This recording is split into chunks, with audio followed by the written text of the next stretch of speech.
नमस्कार वृश्चिक राशि, ध्यान दिएर सुन्नुस् है।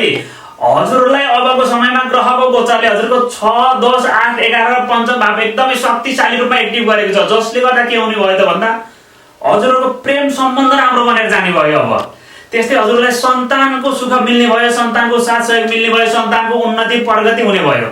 त्यस्तै जो कलाकारिता खेलकुदको क्षेत्रमा हुनुहुन्छ हजुरहरूलाई पनि यो समय पक्कै पनि फलिफाप हुनेछ। अनि जागिरमा जो हुनुहुन्छ नि हजुरहरूलाई पनि यो समय एकदमै राम्रो देखिएको छ। सरुवाबाट हुनुपर्ने छ भने अब हुनेछ है त। अनि जो चाहिँ परीक्षा प्रतिस्पर्धामा हजुरले जागिरमा इन्टरभ्यु दिनुपर्ने छ वा अन्य कुनै परीक्षामा इन्टरभ्यु दिनुपर्ने छ, प्रतिस्पर्धा गर्नुभएको छ भने अब प्रतिस्पर्धामा सफलताको योग बनेको छ।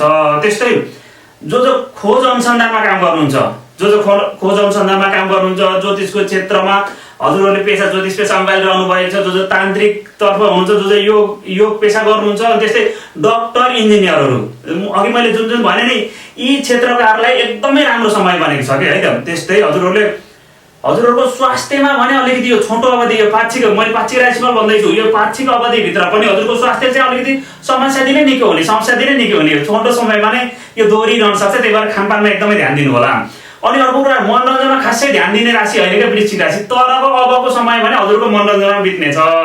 मनोरञ्जन गर्दा फजुल खर्च नगर्नु होला। हेर्नुहोस् है त, सुन्नुहोस् है त। अनि त्यस्तै हजुरहरूले आफ्नो योजना सधैँ गोप्य राख्ने राशि वृश्चिक राशि हो के।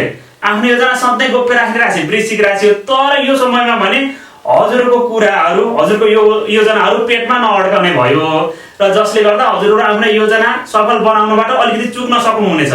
त्यसै कारणले गर्दा आफ्नो योजना गोप्य राख्ने बानी चाहिँ सधैँ गर्नु होला अहिलेको समयमा है त।